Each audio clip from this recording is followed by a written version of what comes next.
Con el estreno de Dune Parte 2 en cines, la obra escrita por Frank Herbert en 1965 parece estar alcanzando unas cotas de popularidad muy altas. Y no es de extrañar, el mundo de Dune nos presenta una intrincada trama en la que las conspiraciones políticas, el desarrollo ecológico y la aparición de un mesías nos hacen estar expectantes de cuál será el destino de Arrakis, el planeta desierto. Sin duda, Dune es una de las obras de ciencia ficción más importantes en toda la historia, con dos directores de cine que han intentado llevarla a la gran pantalla, David Lynch y Denis Villeneuve.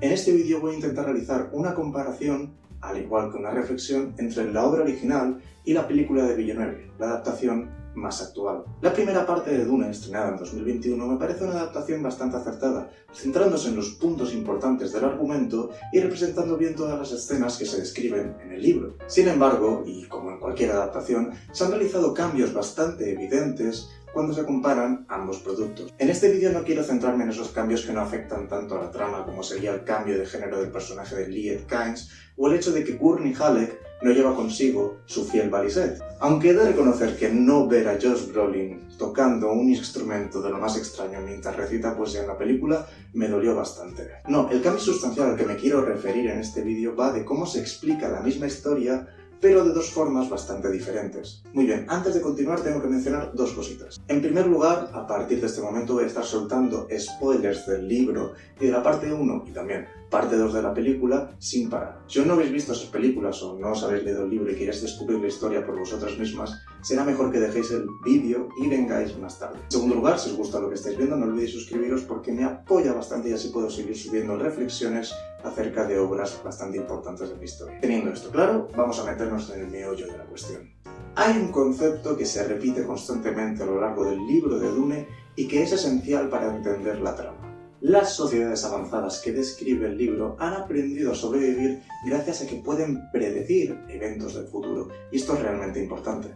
Hay una frase que se describe a lo largo de todo el libro y que describe esto muy bien, y la frase es planes sobre planes sobre planes. Esto está claro desde el principio de la novela. Cuando Arrakis ha cedido a los Atreides, tanto el duque Leto como todos sus consejeros tienen en cuenta que puede haber un traidor entre ellos.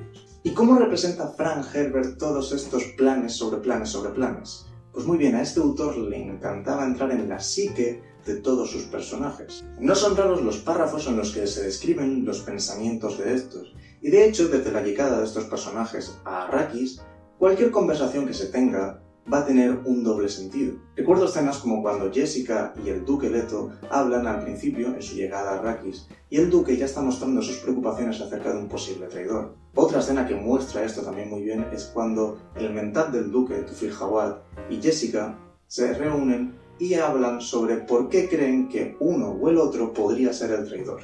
Es decir, que a diferencia de la película, la idea del traidor ya se introduce desde el principio. No solo se introduce desde el principio, sino que sabemos que el Dr. Yueh va a ser el traidor, ya que esto se explica en los primeros párrafos del libro prácticamente. Esto es muy diferente con respecto a la película, donde no sabemos que hay un traidor y que este es Yueh hasta que ocurre la escena de la traición en sí. Si bien se podría argumentar que en el libro podría haberse dejado la incógnita de quién sería el traidor hasta el momento de la traición, lo cierto es que la especie de partida del lobo que se juega a lo largo de toda esta primera parte del libro me parece muy interesante y creo que no está tan bien reflejada en la película. Y toda esta representación de la incógnita de quién es el traidor está muy bien representado por los juegos mentales de los personajes, por esos párrafos que describen sus preocupaciones y por qué creen que ese o ese podría ser el traidor. Todo es de una forma objetiva y calculadora. Vale, en este punto cabe decir que tanto el cine como la literatura son medios muy diferentes, y llenar una película que ya dura 3 horas con monólogos internos quizá no es la mejor idea. El hecho de que todos estos pensamientos y preocupaciones no estén muy presentes en la película no es malo. Es decir, que la película me encanta, y no quiero que este vídeo se tome como una crítica hacia la película con respecto a lo que sabemos del libro. Este vídeo debe tomarse como una reflexión acerca del libro, porque todos estos juegos mentales y planes sobre planes pueden resumirse en un concepto que me parece bastante clave para entender Dune, y ese concepto es la ecología.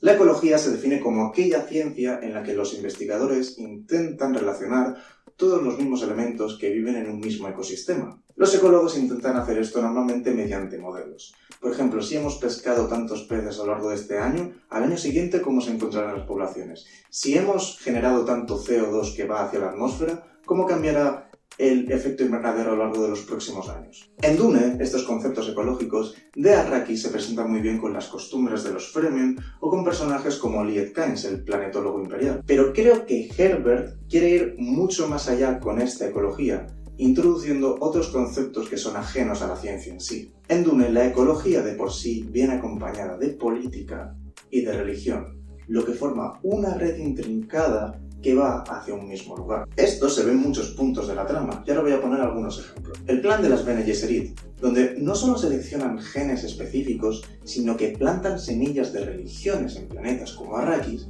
para poder obtener una especie de elegido, alguien capaz de movilizar a todos los planetas de la galaxia. La función de los Mentat en las casas nobles, que esto prácticamente ni se menciona en la película. Personajes como Thufir Hawat o Peter de Bryce son esenciales a la hora de diseñar estos planes sobre planes sobre planes. La función de estos personajes es recopilar datos e información que van recibiendo a lo largo del tiempo y con esta información generar planes a la larga para poder predecir lo que sus enemigos estarán haciendo de aquí a varios años. Estos personajes son la definición más pura del ecólogo. Recopilan información, generan un modelo y se lo presentan a sus autoridades que están por encima de ellos. Pero es que no solo los Mentat tienen esta capacidad predictora. Y aquí quiero hablar del barón Vladimir Harkonnen. En la primera película, este personaje se presenta como alguien cuyo único objetivo es recuperar a Arrakis, y tampoco tiene muchas líneas de diálogo. En el libro, el barón Harkonnen tiene unos planes que van mucho más allá de recuperar a Arrakis. De hecho, el barón quiere conquistar todo el imperio. Herbert se deleita presentando los pensamientos del barón siempre que puede, siendo uno de los personajes donde más psique es analizada a lo largo de todo el libro. Si en la película os parece alguien temible, alguien asqueroso, alguien al que no podíais soportar ver en pantalla, en el libro ese efecto es el doble porque sabes perfectamente lo que está pensando el varón. Yo os aseguro que son cosas de lo más odiosas y despiadadas. ¿Y cómo vamos a hablar de la ecología de Dune sin hablar de Paul Muad'Dib Atreides? Este personaje es un mesías que lleva a los Fremen a la victoria frente a los Harkonnen y al propio imperio, y que logra el poder del imperio al final del libro. ¿Y cómo es posible que este personaje logre tal hazaña? Con la selección de las Bene Gesserit,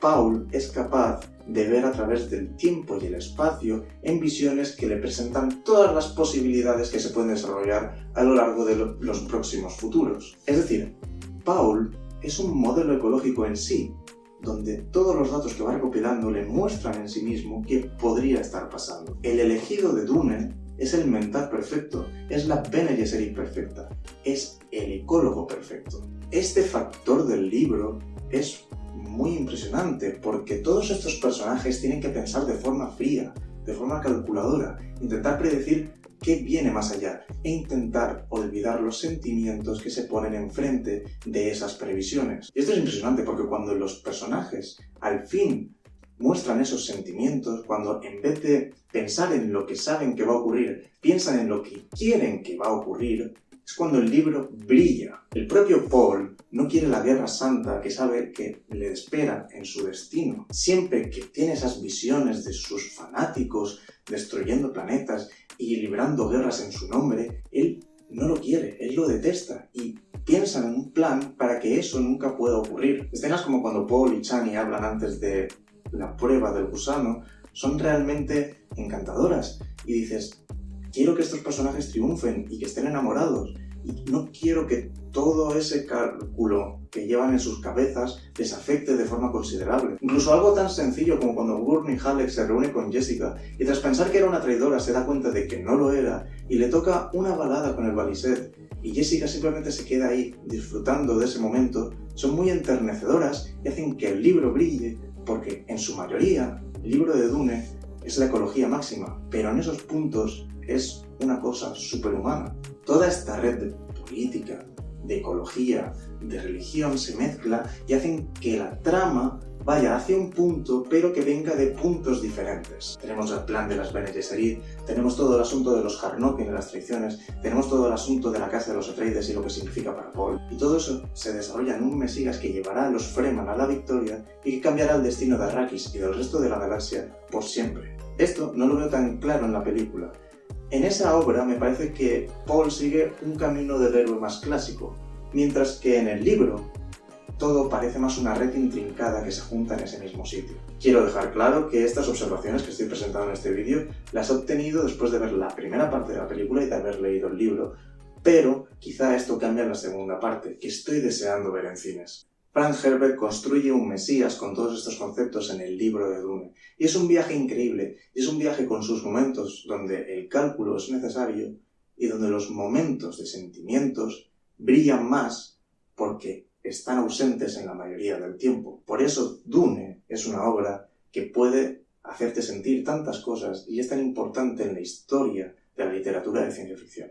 Y con esto tan solo me queda decir que muchas gracias a todas y a todos por haber visto este vídeo, y si os ha gustado podéis suscribiros porque eso me ayuda bastante. Otra cosa que me ayuda bastante es que yo mismo he escrito una novela de ciencia ficción, El Paraíso Flotante, y la tenéis disponible en Amazon, en el FNAC, en la Casa del Libro. Está tanto en formato físico como en digital. En El Paraíso Flotante, Sardis Rogen, la detective galáctica, deberá resolver uno de sus casos más complejos en el Paraíso Flotante. Este sitio es un hotel donde los magnates de la galaxia se reúnen para realizar cosas que quizá no estén tan bien vistas fuera de ese propio hotel. Si os gusta la idea de una combinación quizá entre Agatha Christie y Isaac Asimov, comprad el libro y decidme qué os parece, ahí abajo en los comentarios. Y nada, nos veremos con más reflexiones acerca de otras obras en este canal. Espero que os haya gustado y pasad un muy buen día.